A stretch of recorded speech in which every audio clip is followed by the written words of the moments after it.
Hello student, good morning बेटा। बेटा आज हमारे पास जो लेक्चर है उसमें हमारे पास टॉपिक है regulation of gene expression. Regulation of gene expression का मतलब क्या है बेटा? इन केस ऑफ एवरी ऑर्गेनिज्म, चाहे वो प्लांट है, चाहे वो एनिमल्स है, चाहे वो बैक्टीरिया है या कोई भी निमेटोड स्मॉल ऑर्गेनिजम्स जो प्रेजेंट है, चाहे वो मोनेरा किंगडम में है, चाहे वो प्रोटेस्टा किंगडम में है, यानी इट्स मीन्स कि इस अर्थ के ऊपर जो भी लिविंग ऑर्गेनिज्म, उसके चाहे कितने भी किंगडम है, जिनमें कोई भी लिविंग ऑर्गेनिज्म होता है, उस लिविंग ऑर्गेनिजम्स की बॉडी के अंदर जब भी किसी पार्टिकुलर प्रोटीन की फॉर्मेशन होती है, तो ऐसी सिचुएशन पर उसका जो जीन है बेटा, वो पार्टिकुलर जीन ट्रांसक्रिप्शन करता है, मैसेंजर आरएनए बनता है, मैसेंजर आरएनए से ट्रांसलेशन होता है, प्रोटीन फॉर्मेशन होती है। तो ये टोटल कंसेप्ट जो होता है, इसको हम सेंट्रल डोग्मा के नाम से बोल देते हैं। इसी कंसेप्ट को हम दूसरे वर्ड्स में भी बोल सकते हैं रेगुलेशन ऑफ जीन एक्सप्रेशन, यानी हर किसी ऑर्गेनिजम्स को जिंदा रहने के लिए डिफरेंट टाइप के जीन की जरूरत होती है, और वही जीन जो होते हैं उसकी बॉडी के अंदर फंक्शनल वर्क करते हैं, तो उनका रेगुलेशन जरूरी होता है बेटा। अब रेगुलेशन किस तरीके से हो सकता है? देखिए, मोस्टली टाइम पर जीन जो होते हैं बेटा वो इनएक्टिव फॉर्म में होते हैं, लेकिन जब भी उनकी जरूरत होती है, जब भी वो नीडेड फॉर्म में होते हैं, ऐसी सिचुएशंस में वो जीन जो होते हैं ट्रांसक्रिप्शन और ट्रांसलेशन शो करते हैं, यानी प्रोटीन फॉर्मेशन का वो वर्क करते हैं। तो हमारे पास ये जीन एक्सप्रेशन जो है, रेगुलेशन ऑफ जीन एक्सप्रेशन, ये जो कंसेप्ट है बेटा, सबसे पहले हम एक कह सकते हैं कि जीन रेगुलेशन का जो वर्क है वो प्रोकैरियोट के केस में भी और यूकैरियोटिक के केस में भी एक्सप्लेन है। तो सबसे पहले हम आपको बताते हैं regulation of gene expression in case of prokaryote. Regulation of gene expression in prokaryote. Prokaryotes, you know, prokaryotes जो ऑर्गेनिज्म होते हैं उनकी बॉडी के अंदर बेटा सिर्फ फंक्शनल डीएनए प्रेजेंट होता है, यानी फंक्शनल जीन ही प्रेजेंट होता है। एक्सोन और इंट्रोन जो पार्ट होते हैं, एक्सोन पार्ट जो फंक्शनल होता है वही होता है। अब देखिए, यहां पर अगर हम बात करते हैं रेगुलेशन ऑफ जीन एक्सप्रेशन की, तो ये जो कंडीशन है, सबसे पहले इस चीज को एक्सप्लेन किसकी सहायता से किया? लैक, ठीक है ना, लैक्टोज और लैकोप्रोन की सहायता से। किसकी सहायता से? expressed by the help of lactose regulation, ठीक है ना, लैकोप्रोन। लैकोप्रोन जो मॉडल है बेटा उसके द्वारा, ठीक है ना, लैकोप्रोन का मतलब लैक्टोजोप्रोन, यानी लैक्टोज रेगुलेशन जीन, आप इसमें ये कह सकते हैं यहां पर लैक्टोज रेगुलेशन जीन, जो लैक्टोज जो शुगर होती है बेटा उसके द्वारा रेगुलेट किया जाता है। अब ये जो जीन है बेटा लैकोप्रोन है, इसको सबसे पहले अगर हम हिस्ट्री के बेस के ऊपर देखें, तो हिस्ट्री के बेस के ऊपर हिस्ट्री किसकी? लैकोप्रोन की। तो ये जो जीन है बेटा, इस जीन को सबसे पहले 1961 के अंदर discovered by Jacob and Monod, ठीक है। जैकोब मोनार्ड बेटा जो फ्रांस माइक्रोबायोलॉजिस्ट थे, जो फ्रांस के माइक्रोबायोलॉजिस्ट, पास्चर, लुइस पास्चर जो इंस्टीट्यूट है वहां पर उन्होंने वर्क किया बेटा। they found the regulation of lactopron in case of कहां पर बेटा? ई कोलाई आपको पता है बैक्टीरियम है, ठीक है। And he won the Nobel prize in 1965 for his work, ठीक है बेटा। ये दोनों साइंटिस्ट जो है बेटा 1965 में इन्होंने अपने काम के लिए नोबेल प्राइज भी अचीव किया। अब हमारे पास ये जो ओप्रोन है बेटा, ये ओप्रोन क्या है? ओप्रोन जीन, ये क्या है बेटा? It is a part of it is a part of DNA which consist of A promoter, regulator,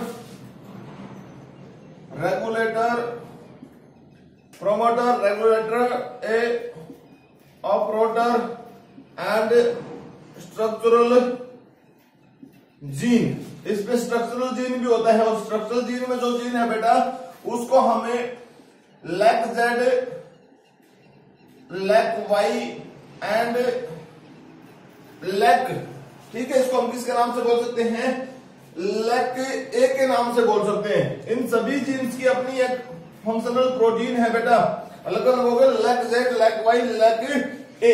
अब इन पार्टिकुलर जीन को हमें शो करते हैं बेटा, बताते हैं कि किस तरीके से वर्किंग करता है। ठीक है, हमारे पास कैसे ये वर्किंग करता है इसके बारे में हम बताते हैं। सबसे पहले हम आपके सामने जीन को रखते हैं, फिर वो कैसे काम करता है उसके बारे में बताते हैं।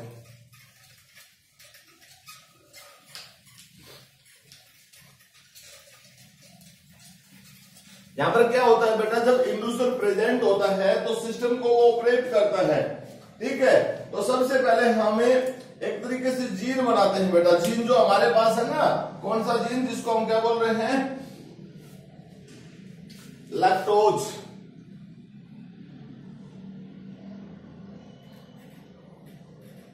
ये हमारे पास जीन है बेटा,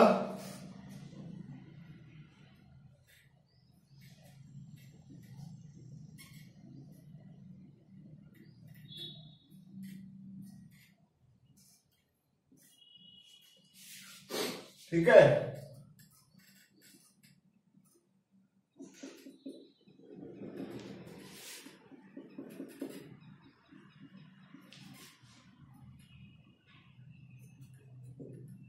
ठीक है, ये हमारे पास जीन है। अब इसमें देखिए क्या है बेटा, ये तो हमारे पास प्रोमोटर, ये हमारे पास रेगुलेटर, ठीक, ये हमारे पास प्रोमोटर, ये ऑपरेटर, ये हमारे पास क्या है, lac Z, lac Y, lac A, ठीक है ना।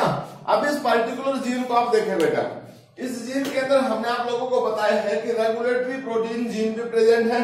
ये हमारे पास क्या है, ये रेगुलेटरी जीन है, रेगुलेटर या रेगुलेटरी जीन, ये हमारे पास है बेटा।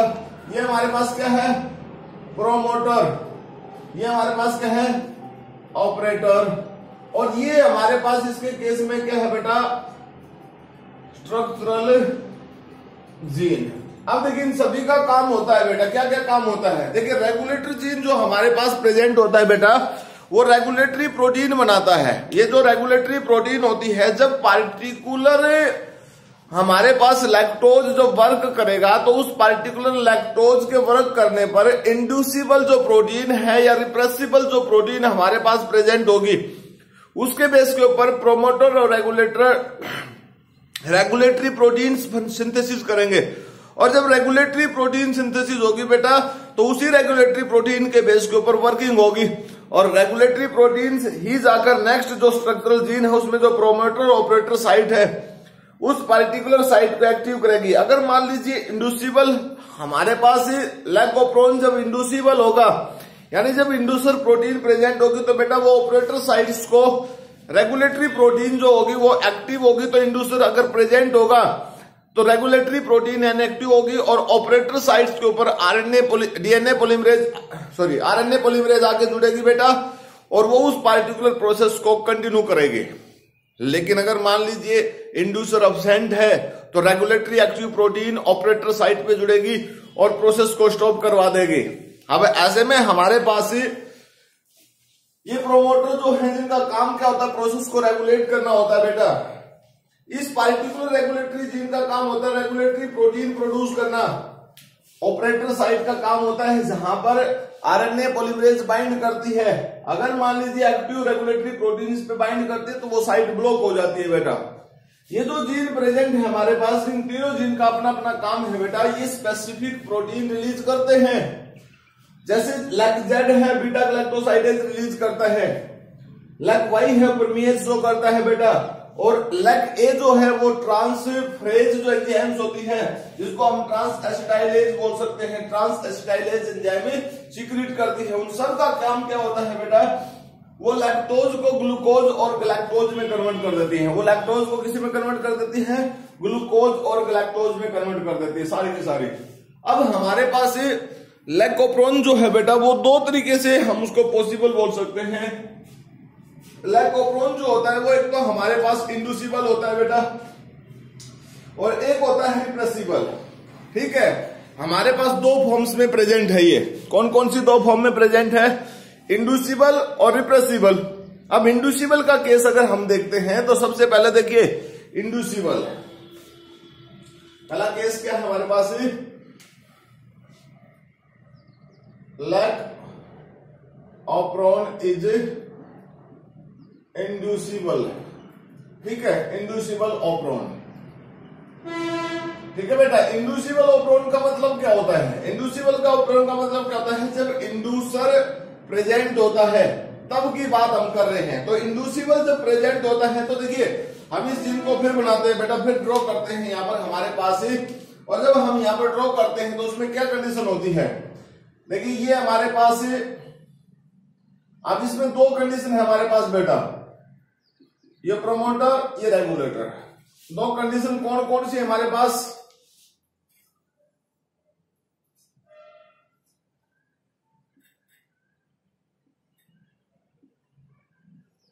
मैं ड्रॉ कर देता हूं।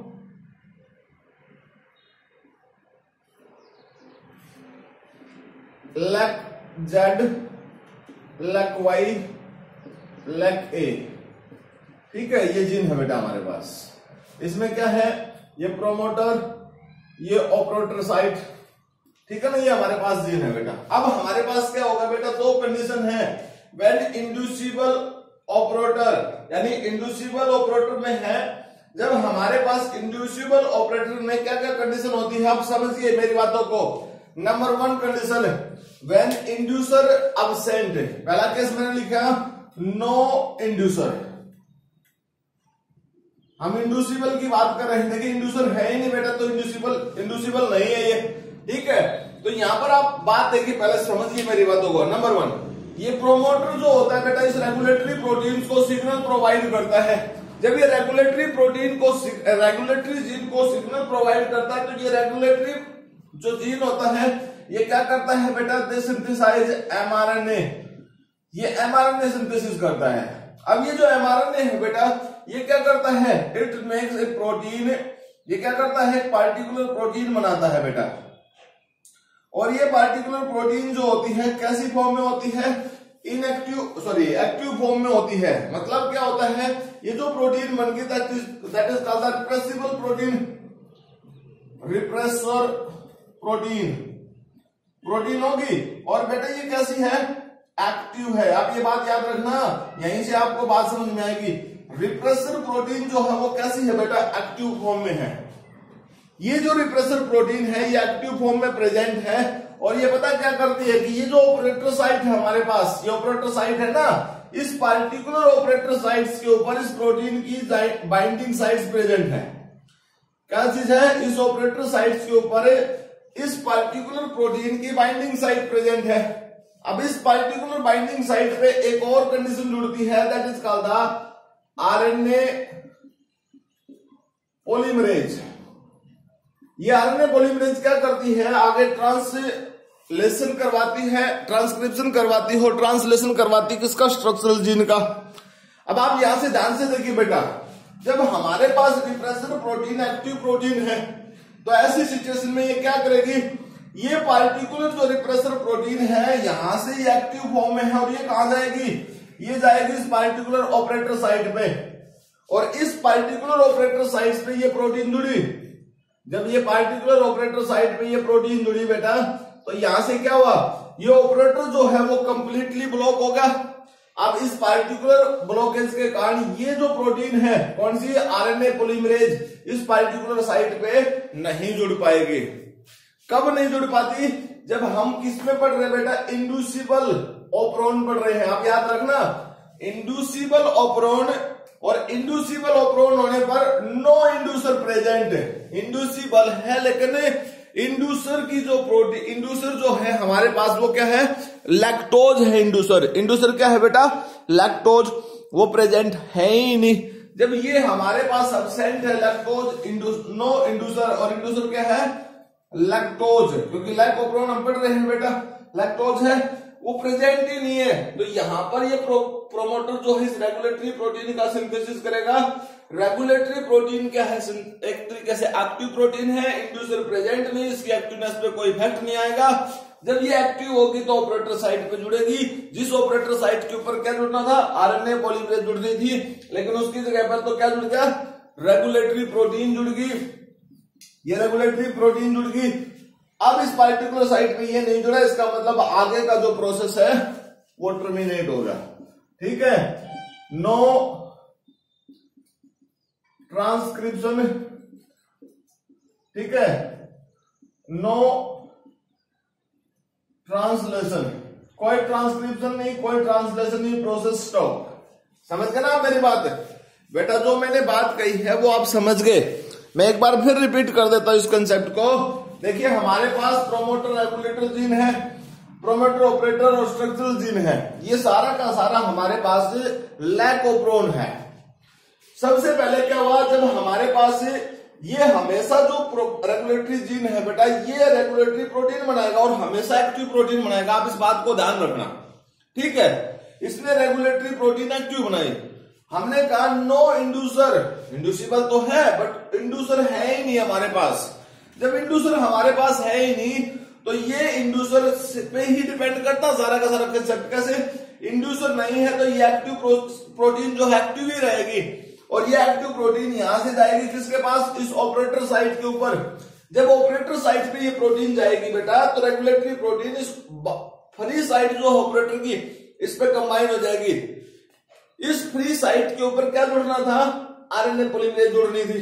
अब वो आरएनए पॉलीमरेज यहां नहीं जुड़ पाएगी, जिसकी वजह से ये जो ट्रांसक्रिप्शन, ये जो स्ट्रक्चरल जीन है हमारे पास, इसका ट्रांसक्रिप्शन और ट्रांसलेशन होगा ही नहीं, मतलब प्रोसेस स्टॉप हो जाएगा।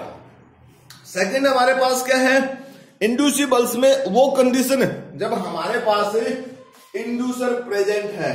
समझ गए? दूसरा हमारे पास क्या है, जब इंड्यूसर प्रेजेंट है बेटा, उसके केस में चलिए हम इसको साफ कर देते हैं।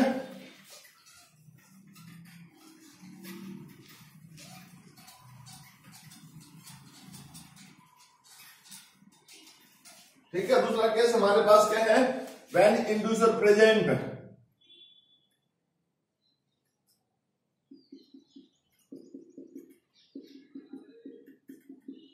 दूसरा केस क्या है हमारे पास,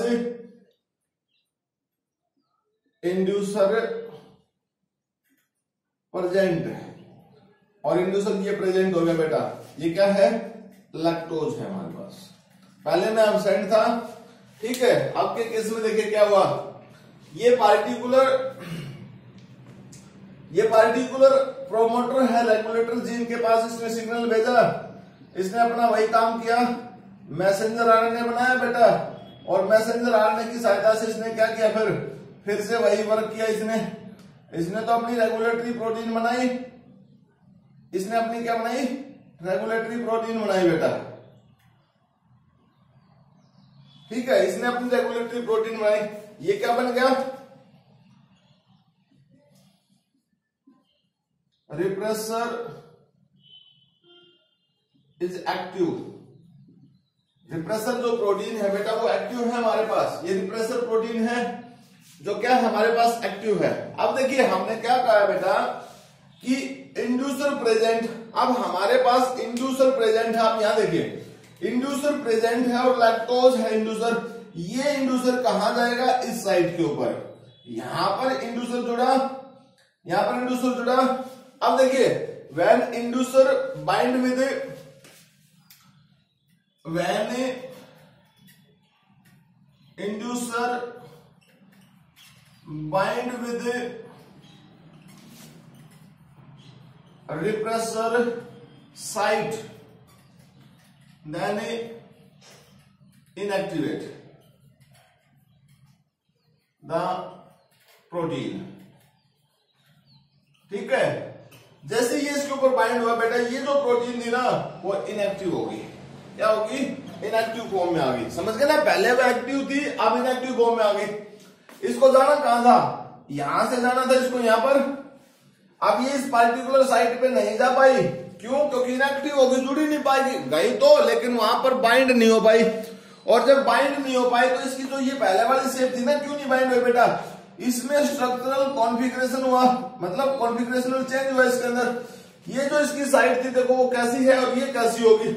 इस पार्टिकुलर केस में क्या होगा फिर यहां पर जो आरएनए पॉलीमरेज है, ये आरएनए पॉलीमरेज इस पार्टिकुलर साइट पे आएगी और यहां पर बाइंड कर जाएगी।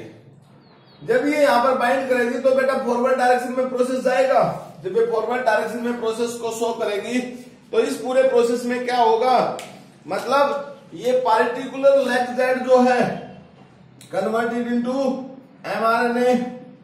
भाई ये भी जो है हमारे पास वाई जो है ये भी एमआरएनए में कन्वर्ट, क्योंकि सब अपनी अपनी एमआरएनए बनाएंगे। ये भी एमआरएनए बन गया। इस प्रोसेस को हम क्या बोलते हैं?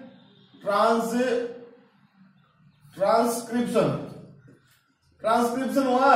फिर क्या होगा? ये अपनी प्रोटीन बनाएगा। इसने कोई अपनी प्रोटीन बनाई, इसने अपनी प्रोटीन बनाई बेटा, इसने अपनी कोई प्रोटीन बना दी इस तरीके से। तो ये बन गया हमारे पास क्या? ट्रांसलेशन। इस ट्रांसलेशन प्रोसेस में क्या हुआ? हमारे पास क्या चीज है? लैक्टोज प्रेजेंट है हमारे पास। अब की बार हमारे पास क्या है? लैक्टोज प्रेजेंट बेटा। और जब लैक्टोज प्रेजेंट है हमारे पास तो देखिए ये लैक्टोज था हमारे पास। क्या था ये लैक्टोज था हमारे पास। ये लैक्टोज इस पार्टिकुलर प्रोसेस से पास हुआ और it is converted into glucose and galactose. किस में कन्वर्ट हो गया बेटा? Converted into glucose plus galactose. ठीक है, तो ये क्या हमारे पास है? लैक्टोज। ठीक है, ये कन्वर्ट होगा इस तरीके से। तो हमारे पास ये प्रोसेस जो है बेटा, ये दूसरा प्रोसेस जो है, हम ये कह सकते हैं कि इंड्यूसिबल जो ओप्रोन होता है, इंड्यूसिबल ओप्रोन, उस इंड्यूसिबल ओप्रोन में दो पार्ट है। नंबर वन, जब हमने कहा, यहां पर आपने ध्यान दिया हो तो पहले केस में हमने कहा इंड्यूसर एब्सेंट, नो इंड्यूसर लिखा था हमने। इस केस में हमने क्या कहा? Inducer present, lactose present. Role किस चीज का था? रोल सिर्फ यहां पर हमारे पास इसका है बेटा, इस पार्ट का। हर किसी केस में जब इंड्यूसर प्रेजेंट है, इंड्यूसिबल की बात हम कर रहे हैं, इंड्यूसिबल की बात, इंड्यूसिबल ओप्रोन की बात कर रहे हैं, रिप्रेसिबल ओप्रोन की बात नहीं कर रहे। रिप्रेसिबल ओप्रोन जो होगा इसका अपोजिट होगा। इंड्यूसिबल ओप्रोन जब प्रेजेंट है बेटा, ये रेगुलेटरी जीन जो है, रेगुलेटरी प्रोटीन बनाएगा, रिप्रेसर प्रोटीन जिसको हम बोलते हैं। ठीक है, ये रिप्रेसर प्रोटीन जब इसके द्वारा बनाई जाएगी, हर केस में चाहे इंड्यूसर प्रेजेंट है चाहे एब्सेंट है, वो एक्टिव फॉर्म में होगी। इसको इनएक्टिव कौन करेगा? अगर इंड्यूसर प्रेजेंट है तो इसको इनएक्टिव कर देगा, अगर नहीं है तो ये एक्टिव रहेगी, ऑपरेटर साइट पे जुड़ेगी, ट्रांसक्रिप्शन ट्रांसलेशन स्टॉप हो जाएगा। लेकिन अगर इंड्यूसर प्रेजेंट है, जैसे ये लैक्टोज अब की बार प्रेजेंट है, इस एक्टिव प्रोटीन के साथ ये जुड़ा, उसने इसको क्या कर दिया? इनएक्टिव कर दिया। अब ये पार्टिकुलर ऑपरेटर साइट पे कंबाइन नहीं हो सकती। जब ये पार्टिकुलर ऑपरेटर साइट पे कंबाइन नहीं होगी बेटा, तो ऐसी सिचुएशन में यहां पर आरएनए पॉलीमरेज जुड़ेगी। जब आरएनए पॉलीमरेज इस साइट पे जुड़ेगी तो उसकी सहायता से मैसेंजर आरएनए बनेंगे, ट्रांसलेशन होगा, इसके साथ ट्रांसलेशन होगा। तो ये पार्टिकुलर जो अपनी अपनी जीन प्रोटीन बनाएगा। मैं यहां पर प्रोटीन लिख देता हूं, कौन कौन सी प्रोटीन जो मैंने दिखा रखे हैं। ये प्रोटीन है बेटा बीटा गैलेक्टोसाइडेज, क्या बन गई हमारे पास? यहां पर बन गई बीटा गैलेक्टोसाइडेज, ये बन गई परमीएज। ठीक है, और ये बन गई ट्रांस एसिटाइलेज। ठीक है, ये फिर क्या करेंगे बेटा? ये जो हमारे पास इंड्यूसर प्रेजेंट है, जिसको क्या बोलते हैं? लैक्टोज। इस लैक्टोज के थ्रू, इस पार्टिकुलर प्रोटीन के थ्रू इसको किस में कन्वर्ट कर देंगी? ग्लूकोज प्लस में गैलेक्टोज। आप याद रखना लैक जेड क्या बनाता है, beta galactosidase. Lac Z, lac Y क्या करता है, परमिएज, और लैक ए क्या करता है, ट्रांस एसिटाइलेज। ये प्रोटीन बनाता है। इन्हीं प्रोटीन के बलबूते पर इस लैक्टोज का ब्रेकडाउन होता है और वो किस में कन्वर्ट हो जाता है, ग्लूकोज और गैलेक्टोज में कन्वर्ट हो जाता है। तो इस तरीके से हमारे पास ये पहला प्रोसेस था बेटा इंड्यूसिबल। दूसरा प्रोसेस हमारे पास है रिप्रेसिबल, उसको भी बताते हैं। दूसरा हमारे पास क्या है, रिप्रेसिबल कंसेप्ट है हमारे पास। रिप्रेसिबल जो कंसेप्ट है बेटा वो हमारे पास किसी दूसरे जीन में, दूसरा जीन हम क्या ले रखे हैं हमने, ये तो था लैक्टोज, लैकोप्रोन। दूसरा है हमारे पास ट्रिप्टोफान, ठीक है, ट्रिप्टोफान ओप्रोन। उस ट्रिप्टोफान ओप्रोन के अंदर भी जीन प्रेजेंट है बेटा, उसके पास भी रेगुलेटरी जीन है, उसके पास भी ऑपरेटर जीन है, और उसके पास भी अपनी अपनी प्रोटीन प्रेजेंट है बेटा, ठीक है। दूसरा हमारे पास क्या है, रिप्रेसिबल।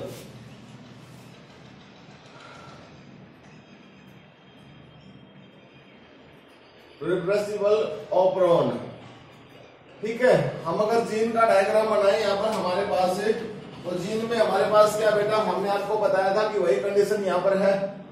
ये केस हो गया हमारे पास, और इसमें हमारे पास प्रोमोटर और ये रेगुलेटरी जीन, ठीक है ना, रिप्रेसर जीन समझ लीजिए। अब हमारे पास यहाँ पर ये जीन का दूसरा पार्ट है और ये जीन का दूसरा पार्ट है। दूसरे पार्ट में देखिए क्या है, अब हमारे पास यहाँ पर प्रोमोटर, यहाँ ऑपरेटर साइट, फिर स्ट्रक्चरल जीन है 1 2 3 4 एंड 5, ठीक है। ये जीन प्रेजेंट है बेटा, ठीक है ना, ये सब जीन प्रेजेंट है, यानी 5 जीन है अब की बार हमारे पास। अब की बार हमारे पास कितने हैं, 5 जीन है बेटा, ठीक है। 5 जीन है हमारे पास।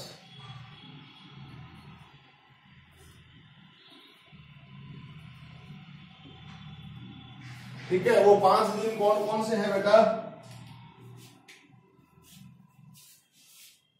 हमारे पास है ट्रिप्टोफान ई, ट्रिप्टोफान डी, ट्रिप्टोफान सी, ट्रिप्टोफान बी और ट्रिप्टोफान ए। ये जीन है हमारे पास, ठीक है। यहां पर क्या है हमारे पास, इसमें है प्रोमोटर और ये ऑपरेटर साइट बेटा। ये स्ट्रक्चरल जीन है हमारे पास। और कौन सा जीन है बेटा, रिप्रेसिबल ओप्रोन, जिसको हम क्या बोलते हैं, ट्रिप्टोफान ओप्रोन है, ठीक है ना, क्या बोलते हैं, ट्रिप्टोफान, ठीक है। ये हमारे पास क्या है,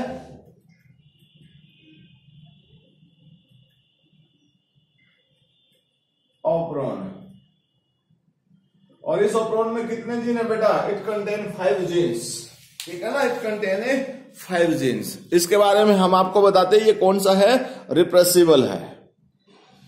अब यहां पर क्या है बेटा हमारे पास है, देखिए हमने कहा ट्रिप्टोफान ओप्रोन, जिसको हमने रिप्रेसिबल बोला है, रिप्रेसिबल बोला है। पहले वाले को हमने इंड्यूसिबल बोला। इंड्यूसिबल में हमारे पास ये जो रेगुलेटरी जीन है ये रिप्रेसर प्रोटीन बनाता था, और वो जो रिप्रेसर प्रोटीन थी बेटा, इसके द्वारा रिप्रेसर प्रोटीन जो भी बनाई जाती थी वो हर बार हर किसी केस में एक्टिव प्रोटीन होती थी। लेकिन यहां पर जो होगा हमारे पास वो इनएक्टिव प्रोटीन होगी, ठीक है ना, वो क्या होगी हमारे पास इनएक्टिव प्रोटीन होगी। तो अगर हम यहाँ पर इसकी बात करते हैं बेटा, तो देखिए हमारे पास क्या होगा, इसने इसको सिग्नल प्रोवाइड किया, इस सिग्नल के बेस के ऊपर एमआरएनए बना। क्या बना बेटा, एमआरएनए बना। ये एमआरएनए क्या करेगा, इट प्रोड्यूस ए प्रोटीन। ये कौन सी प्रोटीन बनाएगा बेटा, एक प्रोटीन इसने बनाई, और वो नॉर्मली जो प्रोटीन है हमारे पास, इस तरीके से हमने ये प्रोटीन बना दी बेटा, ये प्रोटीन बना दी। अब ये हमारे पास ऑपरेटर साइट है। इस ऑपरेटर साइट का जो स्पेसिफिक बाइंडिंग साइट है वो इस तरीके की है, मान लीजिए सपोज कीजिए, और यहां पर इसकी बाइंडिंग साइट ऐसी है। इसका मतलब ये क्या है, एक तरीके से इस प्रोटीन को हम को रिप्रेसर के बेस के ऊपर, हालांकि रिप्रेसर प्रोटीन है ठीक है, ये क्या है हमारे पास repressor inactive protein, repressor inactive protein. ठीक है बेटा, रिप्रेसर इनएक्टिव प्रोटीन। अब हमारे पास इसके लिए को रिप्रेसर होना, यानी इससे पहले वाले में तो हमारे पास इंड्यूसर था, अब यहां पर क्या है हमारे पास नो को रिप्रेसर। क्या है हमारे पास बेटा, नो को रिप्रेसर। अब रिप्रेसर है ही नहीं हमारे पास, को रिसेप्टर है ही नहीं, तो ऐसी फॉर्म में क्या होगा बेटा, देखिए ये यहां पर हमारे इनएक्टिव फॉर्म में है, अगर इसको हम इस पार्टिकुलर साइट पे लेके जाएंगे तो ये बाइंड नहीं होगी यहां पर। जब ये इस पार्टिकुलर साइट पे बाइंड होगी ही नहीं तो क्या होगा बेटा, इस साइट पर कौन सी चीज आगे जुड़ेगी, इस साइट पर जुड़ेगी आरएनए पॉलीमरेज आगे जुड़ जाएगी यहां पर, और जब आरएनए पॉलीमरेज आगे जुड़ेगी तो फंक्शनली वर्क होगा। ठीक है ना, यहां पर मैं इसको थोड़ा सा अलग कर देता हूं बेटा ताकि आपको दिख जाए। ठीक है, ये यहां से गई और यहां पर गई बेटा, ये बाइंड नहीं होगी, ये गलत, ये हट गई यहां से। ठीक है, क्योंकि स्ट्रक्चरली मॉडिफिकेशन उसमें ऐसा है जिसके बेस के ऊपर वो उस पार्टिकुलर साइट पे बाइंड नहीं हो पाएगी, और वहां पर कौन बाइंड होगा, ये जो हमारे पास आरएनए पॉलीमरेज है इस पार्टिकुलर साइट पे वो आके बाइंड होगा। जब वो आके बाइंड होगा तो वो यहां से फॉरवर्ड डायरेक्शन में मूव करेगा। जब फॉरवर्ड डायरेक्शन में मूव करेगा तो ये जितने भी जीन है स्ट्रक्चरल जीन में, ये सब अपना क्या करेंगे बेटा, मैसेंजर आरएनए बनाएंगे। ये जितने भी स्ट्रक्चरल पार्ट हैं, ये जितने भी स्ट्रक्चरल पार्ट्स ये क्या करेंगे, मैसेंजर आरएनए फॉर्मेशन करेंगे, सभी अपना अपना मैसेंजर आरएनए बनाएंगे। एमआरएनए बनाया, और एमआरएनए बनाने के बाद इनका क्या होगा बेटा, ये अपने अपने जो सब्सटेंस है, रेगुलेटरी सब्सटेंस, यानी जो रेगुलेटरी प्रोटीन्स है, जो प्रोटीन हम डायरेक्टली बोल रहे हैं कि ई प्रोटीन, डी प्रोटीन, सी, बी, ए, ये एंजाइम क्या बनेगी, ये सारी एंजाइम्स होगी। इन एंजाइम्स में क्या होगा हमारे पास, आप सबको पता है रॉ मटेरियल्स जो है it's converted into the tryptophan. ठीक है, जो भी रॉ मटेरियल्स हमारे पास यूज होगा, यहां क्या होगा, रॉ मटेरियल, जो भी रॉ मटेरियल्स है बेटा वो किस में कन्वर्ट होगा, ट्रिप्टोफान में कन्वर्ट होगा। ठीक है ना, किस में कन्वर्ट होगा बेटा, ट्रिप्टोफान में कन्वर्ट हुआ हमारे पास। ठीक है, तो ये ट्रिप्टोफान फॉर्मेशन होगी। इस तरीके से हमारे पास आपने देखा बेटा, अगर मान लीजिए इसका कंपैरिजन हम इंड्यूसिबल से करते हैं तो आप एक बार ध्यान दें अपना, इंड्यूसिबल ऑपरेटर पे जाए, वहां इंड्यूसिबल ऑपरेटर में हमने क्या पढ़ा था बेटा, ये पार्टिकुलर जो रेगुलेटरी जीन है हमारे पास, ये जो रेगुलेटरी जीन है, ये रेगुलेटरी जीन क्या कर रहा था, यहाँ पर रिप्रेसर जो प्रोटीन बना रहा था वो रिप्रेसर प्रोटीन हमारे पास एक्टिव थी। ठीक है ना, इस रिप्रेसर प्रोटीन की बात हम कर रहे हैं। ठीक है, रिप्रेसर इनएक्टिव प्रोटीन है यहाँ पर, वहां पर क्या थी, एक्टिव प्रोटीन थी इंड्यूसिबल के केस में, रिप्रेसिबल के केस में इनएक्टिव बनाता है। अब दूसरा कंडीशन हमारे पास क्या, दूसरी भी कंडीशन हमारे पास, जब को रिप्रेसर प्रेजेंट है, यहाँ पर तो को रिप्रेसर क्या था, अब्सेंट था बेटा, नो को रिप्रेसर, और को रिप्रेसर के हमारे पास ट्रिप्टोफान ही है। ठीक है, अब दूसरा केस हमारे पास क्या है,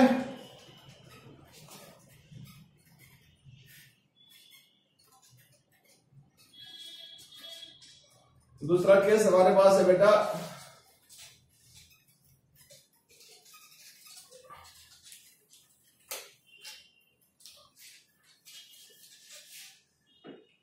वो सब चीजें सेम टू सेम, ऑपरेटर में वही साइट। ठीक है, ये सब चीजें हो गई बेटा। अब हमारे पास देखिए क्या चीज है, ये जो रिप्रेसर है ये अपना एमआरएनए बनाया, एमआरएनए, इस एमआरएनए की सहायता से क्या बना, प्रोटीन बनी बेटा, ये प्रोटीन बनी इनएक्टिव फॉर्म में। ठीक है ना, इनएक्टिव फॉर्म में। अब ये क्या हमारे पास है, repressor inactive, repressor inactive form में है बेटा, लेकिन यहां के आपकी बार को रिप्रेसर प्रेजेंट, को रिप्रेसर प्रेजेंट है, और को रिप्रेसर हमारे पास ये को रिप्रेसर है बेटा, ठीक है। ये क्या है, ट्रिप्टोफान है हमारे पास, को रिप्रेसर प्रेजेंट, ट्रिप्टोफान प्रेजेंट। अब ये रिप्रेसर जो ट्रिप्टोफान प्रेजेंट है ना बेटा, ये क्या करेगा, ये यहां से इसके साइट के पास जाएगा। जब ये इस साइट के पास जाएगा ना, यहां पर जुड़ गया इसके साथ, तो ये जो इनएक्टिव फॉर्म थी ये इनएक्टिव होगी। ये इनएक्टिव प्रोटीन किस में होगी, एक्टिव प्रोटीन में कन्वर्ट होगी। और जो ये इसकी साइट थी बेटा, it is converted into this way, ठीक है ना। किस में कन्वर्ट होगी, इस तरीके से कन्वर्ट होगी। अब जब ये साइट में कन्वर्ट होगी, तो बेटा क्या करेगी, it's move from the this site, तो ये इस साइट पे गई, यहां पर हमारे पास ये साइट पे गई, जिसकी वजह से क्या हुआ, यहां पर हमारे पास क्या था, आरएनए पॉलीमरेज, वो इस पार्टिकुलर साइट पे बाइंड नहीं होगा। जब पार्टिकुलर साइट पे बाइंड नहीं होगा बेटा, तो इसका मतलब क्या है, नो ट्रांसलेशन, यहां क्या होगा, नो ट्रांसक्रिप्शन, ठीक है, और नो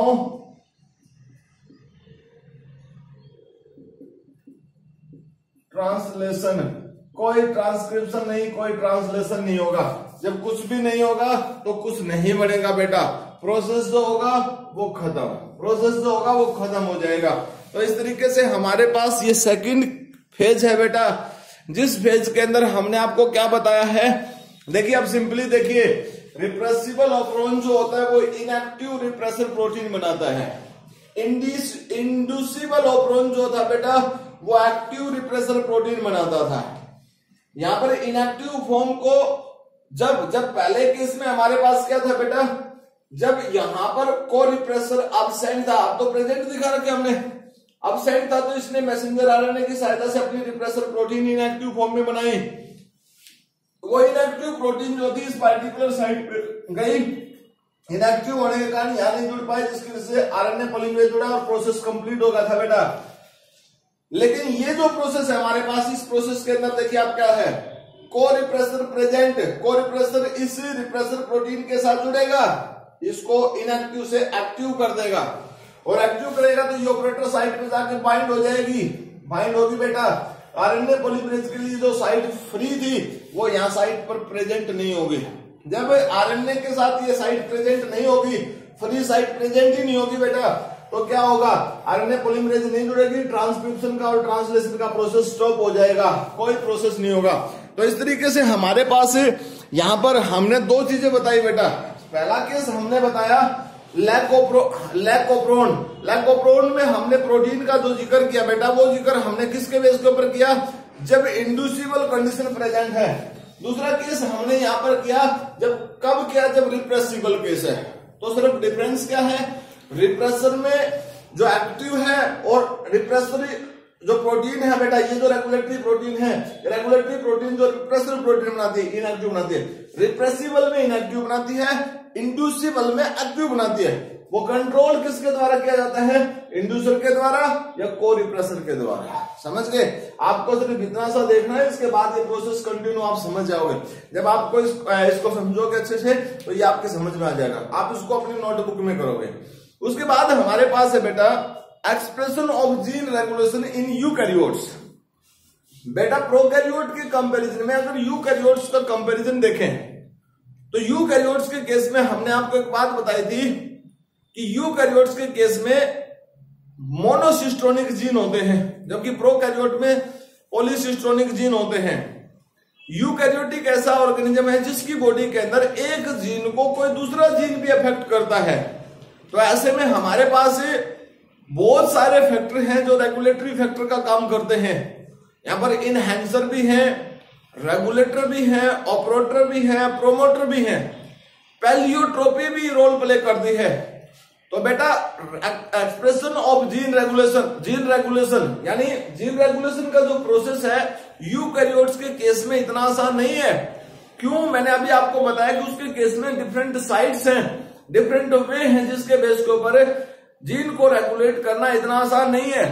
अलग अलग प्रोटीन अलग अलग टाइम पे वर्क करती है, उसके लिए अलग अलग तरीके के रेगुलेटर, प्रोमोटर और टर्मिनेटर प्रेजेंट हैं। अब उसमें ऐसा क्यों है? कुछ मेन स्पेशल प्रोटीन पार्ट्स है बेटा, जिसके बेस के ऊपर हम उसको कंट्रोल कर सकते हैं। कैसे? देखिए पॉइंट्स है कुछ। Various structural genes involve in the particular metabolic pathway are often not located adjacent to one another. एक दूसरे के नजदीक नहीं है, वो अलग अलग साइड्स पे प्रेजेंट हैं। They usually occur far apart on the same और even different chromosome. Same chromosome पे भी दूर होंगे या फिर वो अलग ही क्रोमोसोम पे होंगे। वो किसके केस में है? Regulation of gene expression in eukaryotes. Structural genes coding non coding sequence को बियर करता है। प्रोमोटर साइट जो होती हैं, स्ट्रक्चरल जो जीन होता है उस पर उसकी अपनी सब की प्रोमोटर साइट्स होती हैं। सेंसर जीन है, इंटीग्रेटर जीन प्रेजेंट है, एनहेंसर साइलेंसर प्रेजेंट है। उसके साथ साथ ये जीन रेगुलेशन का जो वर्क होता है बेटा, हम ये कह सकते हैं, देखिए हम लिख लेते हैं थोड़ा सा।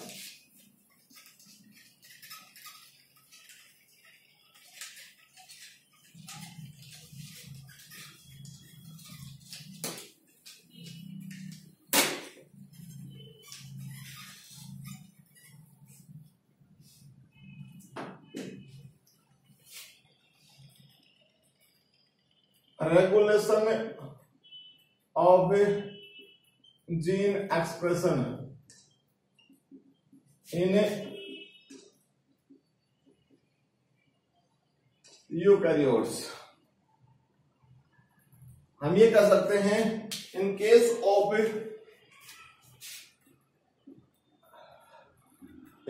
Of eukaryotic cell regulation is so difficult. ठीक है बेटा, due to number one, different promoter for different gene. ठीक है, एनहेंसर एंड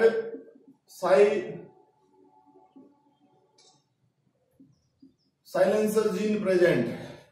ठीक है, रेगुलेटर एंड ऑपरेटर प्रेजेंट। ठीक है ना बेटा, कोडिंग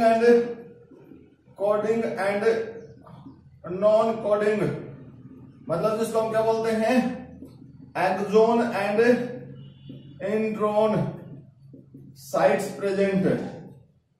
ठीक है, जीन पे ये सब साइट्स प्रेजेंट होती है जो रेगुलेट कर ही नहीं सकते। Different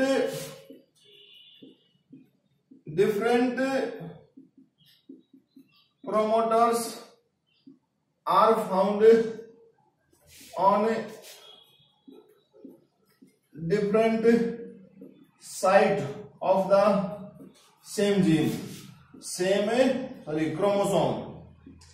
chromosome or different chromosome अलग अलग साइट्स पे प्रेजेंट होते हैं बेटा, दूर दूर होते हैं, जो एक तरीके से रेगुलेट कर ही नहीं सकते। इतना आसान है ही नहीं कि रेगुलेशन का वो वर्क परफॉर्म कर सके। इसके अलावा और भी बहुत सारी कंडीशंस है बेटा। अब देखिए, रेगुलेशन ऑफ जीन एक्सप्रेशन जो होता है, एक तरीके से हम ये मान के चलते हैं कि ह्यूमन यानी eukaryotic cells are consist of two type of the gene. ठीक है, देखिए हम यहां लिख देते हैं, eukaryotic cells consist of two types of genes, two type of the genes. दो तरीके के जीन्स है बेटा। कौन कौन से हैं? One is the house keeping gene. ठीक है बेटा, दूसरा है, ये तो हाउस कीपिंग जीन है। दूसरा है tissue specific gene. Tissue specific gene. अब देखो क्या डिफरेंस है बेटा। For example gene for respiration, हम बोल सकते हैं जीन फॉर रेस्पिरेशन। अब जीन फॉर रेस्पिरेशन का मतलब क्या बेटा, हर किसी सेल के अंदर रेस्पिरेशन का प्रोसेस होगा, उस रेस्पिरेशन के प्रोसेस को रेगुलेट करने के लिए जो जीन प्रेजेंट होगा वो रेस्पिरेटरी जीन होगा, तो वो तो सब में है। दूसरा क्या है, टिश्यू स्पेसिफिक जीन की बात करें, example insulin producing gene active only in A pancreas, है ना, सिर्फ किसमें है बेटा, पेनक्रियाज में ही एक्टिव है।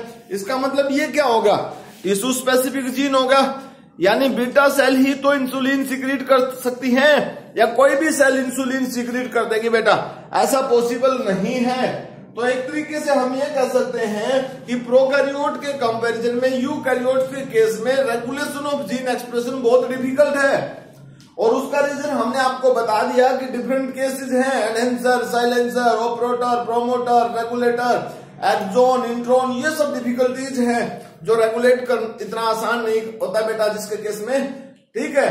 अब आज का लेक्चर जो हमने दिया उसमें हमने regulation of gene expression prokaryote में पढ़ा और यूकैरियोट में पढ़ा। प्रोकैरियोट के केस में हमने दो केस पढ़े बेटा, इंड्यूसिबल और रिप्रेसिबल। इंड्यूसिबल में दो कंडीशन पढ़ी, जब इंड्यूसर अब्सेंट है, इंड्यूसर प्रेजेंट है। रिप्रेसिबल में भी हमने दो कंडीशन पढ़ी बेटा, जब को रिप्रेसर अब्सेंट है, को रिप्रेसर प्रेजेंट है। तो आज का लेक्चर में हमारे पास इतना ही बेटा, नेक्स्ट लेक्चर में नेक्स्ट डे मिलते हैं, तब तक के लिए thank you, bye, have a nice day.